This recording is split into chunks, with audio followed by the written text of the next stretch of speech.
السلام علیکم ورحمۃ اللہ وبرکاتہ۔ بسم اللہ الرحمن الرحیم۔ احساس ایک خوبصورت جذبہ ہے اور اپنی ذات کا احساس انسان کا پہلا حق ہے، مگر جو دوسروں کا احساس کرتے ہیں وہ عظیم تر ہوتے ہیں۔ قیامت کا دن۔ رسول اللہ صلی اللہ علیہ وسلم نے ارشاد فرمایا، انسان کے جسم میں ایک ہڈی ہے جس کو مٹی کبھی نہ کھا سکے گی، اس میں سے قیامت کے دن اس کو پورا بنایا جائے گا۔ انہوں نے پوچھا، اللہ کے رسول اللہ صلی اللہ علیہ وسلم، وہ کون سی ہڈی ہے؟ آپ صلی اللہ علیہ وسلم نے فرمایا، وہ دم کی ہڈی کا آخری سرا ہے۔ اللہ صلی اللہ علیہ وسلم نے ارشاد فرمایا، دوزخ میں خچروں کی طرح بچھو ہیں، ایک بار جب ان میں سے ایک بچھو ڈسے گا تو دوزخی 40 سال تک اس کی جلن محسوس کرے گا۔ رسول اللہ صلی اللہ علیہ وسلم نے ارشاد فرمایا، عذاب قبر سے اللہ کی پناہ طلب کرو۔ رسول اللہ صلی اللہ علیہ وسلم نے ارشاد فرمایا، قبر کا عذاب زیادہ تر پیشاب سے نہ بچنے کی وجہ سے ہوتا ہے۔ رسول اللہ صلی اللہ علیہ وسلم نے ارشاد فرمایا، برے ساتھی سے تنہائی اچھی ہے۔ مرنے والوں کی اچھائیاں بیان کرو۔ رسول اللہ صلی اللہ علیہ وسلم نے فرمایا، اپنے مرنے والوں کی اچھائیوں کو یاد کرو اور ان کی برائیوں کے بیان کرنے سے باز رہو۔ موت کا جھٹکا سب کچھ آف لائن کر کے صرف اچھے اعمال کو آن لائن کر دیتا ہے۔ جہاں بھی جاؤ گے آخر میں یہاں ہی آؤ گے۔ حضرت محمد صلی اللہ علیہ وسلم نے فرمایا کہ جمعے کے دن قبرستان جایا کرے، کیونکہ ان کو انتظار ہوتا ہے کہ کون ان کی زیارت کو آیا، وہ اس شخص پر راضی و خوش ہو جاتے ہیں۔ سمجھ کر زندگی گزارو، کیونکہ جو آج مٹی کے اوپر کرو گے کل مٹی کے نیچے اس کا حساب بھی دینا پڑے گا۔ رمضان کا پہلا عشرہ رحمت، دوسرا عشرہ مغفرت اور تیسرا عشرہ جہنم کی آگ سے نجات کا ہے۔ رمضان کی اہمیت کے بارے میں اللہ تعالیٰ نے حضرت محمد صلی اللہ علیہ وسلم سے ارشاد فرمایا کہ اگر مجھے آپ صلی اللہ علیہ وسلم کی امت کو جہنم میں ہی جلانا ہوتا تو رمضان کا مہینہ کبھی نہ دیتا۔ اپنی نیتوں کو اپنے خواہشات کے لیے اتنا پاک رکھو کہ تمہاری سوچنے سے پہلے اللہ تمہاری خواہشات کو پورا کر دے۔ یاد رکھو، اگر تم تنہائی میں بھی گناہ کرو تو بھی 4 گواہ بالکل تیار ہیں، آنکھیں، دل، کان، ہاتھ۔ حضرت محمد صلی اللہ علیہ وسلم نے ارشاد فرمایا، اگر شخص کسی مومن کو غمگین کرنے کے بعد اسے تمام دنیا بھی عطا کر دے تب بھی یہ اس کا کفارہ نہیں ہو سکتا اور نہ اسے کوئی اجر ملے گا۔ اس جگہ کے لیے آپ نے کیا تیاری کر رکھی ہے؟ حضرت عثمان بن عفان رضی اللہ عنہ سے روایت ہے کہ رسول اللہ صلی اللہ علیہ وسلم نے فرمایا، میں نے قبر سے زیادہ کوئی اور بھیانک منظر نہیں دیکھا۔ ارشاد باری تعالیٰ، اس دن انسان اپنے کرتوت یاد کرے گا اور یہ یاد کرنا اس کے لیے کیونکہ مفید ہوگا۔ وہ کہے گا، کاش میں نے اپنی اس زندگی کے لیے کچھ آگے بھیجا ہوتا۔ ایسا ذکر جو اللہ کو فرمانبردار بنا دے۔ رسول اللہ صلی اللہ علیہ وسلم نے فرمایا، جب بندہ لا حول ولا قوت الا باللہ کہتا ہے تو اللہ تعالیٰ فرماتے ہیں، میرا بندہ فرمانبردار ہو گیا ہے اور اس نے اپنے آپ میرے سپرد کر دیا ہے۔ سرکار کائنات صلی اللہ علیہ وسلم نے ارشاد فرمایا، سوار شخص پیدل کو چلنے والا بیٹھے ہوئے کو تھوڑے لوگ زیادہ لوگوں کو اور چھوٹا بڑے کو سلام کرنے میں پہل کرے۔ فرمان مصطفیٰ صلی اللہ علیہ وسلم، کسی شخص نے اپنے ہاتھ کی کمائی سے زیادہ پاک کھانا نہیں کھایا اور اللہ تعالیٰ کے نبی حضرت داؤد علیہ السلام بھی اپنے ہاتھ کی کمائی سے کھایا کرتے تھے۔ فرمان مصطفیٰ صلی اللہ علیہ وسلم، ایک شخص جا رہا تھا، اس کو سخت پیاس لگی تو وہ ایک کنویں میں اترا اور اس سے پانی پیا۔ جب وہ باہر نکلا تو دیکھا کہ ایک کتا پیاس کی وجہ سے ہانپتے ہوئے گیلی مٹی چاٹ رہا ہے۔ اس شخص نے دل میں کہا کہ اسے بھی شدت پیاس سے وہی اذیت ہے جو مجھے تھی۔ اس نے اپنا موجہ پانی سے بھرا اور اسے منہ میں لے کر اوپر چڑھا اور کتے کو پانی پلایا۔ اللہ تعالیٰ نے اس کی قدردانی کرتے ہوئے اسے معاف کر دیا۔ اللہ صلی اللہ علیہ وسلم نے ارشاد فرمایا، اللہ تعالیٰ فرمائے گا کہ ہر اس شخص کو دوزخ سے نکال دو جس نے مجھے ایک دن بھی یاد کیا ہو یا مجھ سے کسی مقام پر ڈرا ہو۔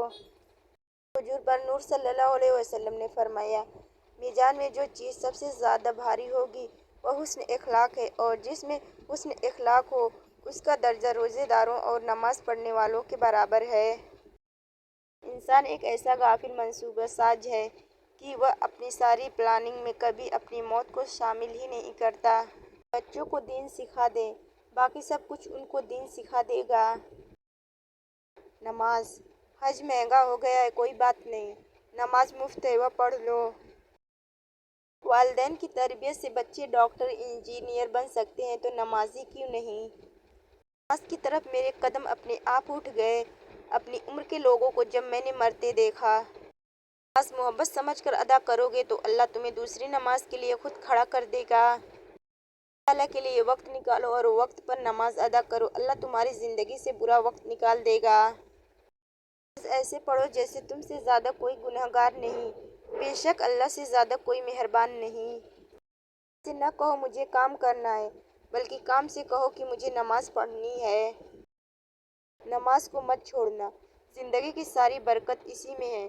اپنی نظر کی حفاظت کرنا، گناہ کی بنیاد یہیں سے شروع ہوتی ہے۔ نماز اور فجر کی نماز تو اللہ تعالیٰ سے وفا ہے۔ حسد آپ سے نہیں بلکہ آپ کی زندگی میں موجود سکون، خوشیوں اور بے شمار نعمتوں سے کرتے ہیں۔ نماز ہی بہترین ساتھی ہے، دنیا سے قبر تک، قبر سے حشر تک، حشر سے جنت تک۔ زندگی کا سفر نماز اور قرآن کے بغیر ادھورا ہے۔ فرصت نہ ملی تو کیا کرو گے؟ اتنی مہلت نہ ملی تو کیا کرو گے؟ روز کہتے ہو کل سے پڑھیں گے نماز، کل آنکھ نہ کھلی تو کیا کرو گے؟ نماز۔ یقین کرو نماز پڑھنے لگ جاؤ، اللہ تمہاری ساری مشکلیں حل کر دے گا۔ اللہ صلی اللہ علیہ وسلم نے ارشاد فرمایا، قیامت کے دن تمام اعمال میں سب سے پہلے نماز کے متعلق سوال ہوگا۔ پھر سجدوں میں میں نے اس سے بہتر پا لیا جو میں نے کھویا تھا۔ تہجد وہ واحد نماز ہے جس کے لیے اذان کی آواز مسجد سے نہیں بلکہ دل سے آتی ہے۔ مشکلوں کا حل سجدے خدا میں ہے۔ نماز تو مٹی سے بنے انسان کو سونا بنا دیتی ہے۔ چہرے پر سکون ملتا ہے، اس کی عبادت سے نور ملتا ہے۔ جو جھک گیا اللہ کے سجدے میں اسے کچھ نہ کچھ ضرور ملتا ہے۔ درد درد ہی رہا، سیدھا بھی لکھا الٹا بھی لکھا۔ وقت نے چھین لی چہرے کی چمک غالب، ہم ویسے نہیں رہے جیسے ہوا کرتے تھے۔ مجھے بہت پسند ہے جب آپ دنیا سے نہیں اللہ سے مانگتے ہو۔ اللہ پر یقین کا سفر بے حد سکون دیتا ہے۔ اپنے سے منافقت کرنے والوں کو میں نے ہمیشہ غیروں کے پاؤں میں گرتے دیکھا۔ اس بار بحث کرنے سے بہتر ہے جو آپ کو جیسا کہہ رہا ہے آپ کو ویسا تسلیم کر لیں، کیونکہ وقت کے پاس بہتر جواب ہوتا ہے۔ عقیدہ چھوٹ جائے تو معافی ممکن ہے، انسانیت دم توڑ گئی تو خدا بھی نہیں ملے گا۔ خوبصورت دل ہزار چہروں سے بہتر ہے۔ زندگی ایک انجان کتاب جیسی ہے، اگلے صفحے پہ کیا لکھا ہے کسی کو نہیں پتا۔ اس کے بعد جتنی زمین بادشاہ کے پاس ہوگی اتنی ہی فقیر کے پاس بھی ہوگی۔ پہلی محبت کی چاہت سے، یار میں اپنے بابا کی پہلی بیٹی ہوں۔ اپنی قدر خود کیجئے کیونکہ اپنے سوا کوئی اپنا نہیں ہوتا۔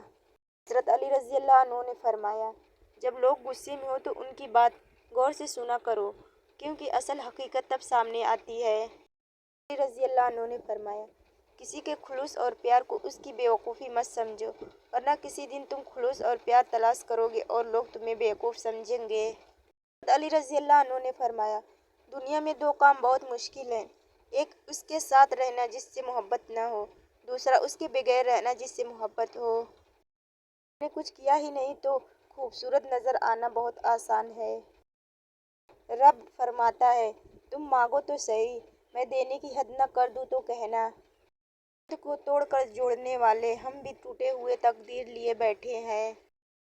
حضرت علی رضی اللہ عنہ نے فرمایا، درود شریف واحد ایسی عبادت ہے جو زبان سے نکلتے ہی قبول ہو جاتی ہے۔ علی رضی اللہ عنہ نے فرمایا، ناراضگی ظاہر کرنا دل میں برائی رکھنے سے بہتر ہے۔ حضرت علی رضی اللہ عنہ نے فرمایا، اگر فتح حاصل کرنا چاہتے ہو تو اپنی آواز نرم لہجہ پیدا کرو، اس کا اثر تلوار سے بھی زیادہ ہے۔ علی رضی اللہ عنہ نے فرمایا، جب تم کسی کو اکیلا دیکھو تو سمجھ جاؤ کہ وہ سچا انسان ہے کیونکہ بھیڑ ہمیشہ منافق کے ساتھ ہوتی ہے۔ علی رضی اللہ عنہ نے فرمایا، دل جتنا چاہتے ہو تو آواز میں نرمی پیدا کرو۔ حضرت علی رضی اللہ عنہ نے فرمایا، آج اگر زندگی مشکل ہے تو کل کی آسانی کا وعدہ بھی اللہ نے کیا ہے۔ اللہ سے مانگو، خوب مانگو، اللہ تمہیں امید سے بڑھ کر دے گا۔ حضرت علی رضی اللہ عنہ نے فرمایا، ساری دنیا کے سارے لوگ تجھے اپنے فائدے کے لیے چاہتے ہیں، صرف تیرا رب ہے جو تجھے تیرے فائدے کے لیے چاہتا ہے۔ حضرت علی رضی اللہ عنہ نے فرمایا، ہمیشہ ایسے شخص کو چنا کرو جو آپ کو عزت دے، کیونکہ عزت محبت سے کئی زیادہ خاص ہوتی ہے۔ حضرت علی رضی اللہ عنہ نے فرمایا، استغفار اور درود شریف کی کثرت انسان کا مقدر بدل دیتی ہے۔ حضرت علی رضی اللہ عنہ نے فرمایا، انسان رہ سکتا ہے محبت کے بغیر، رشتوں کے بغیر، لوگوں کے بغیر، مگر انسان اللہ پاک کے بغیر نہیں رہ سکتا۔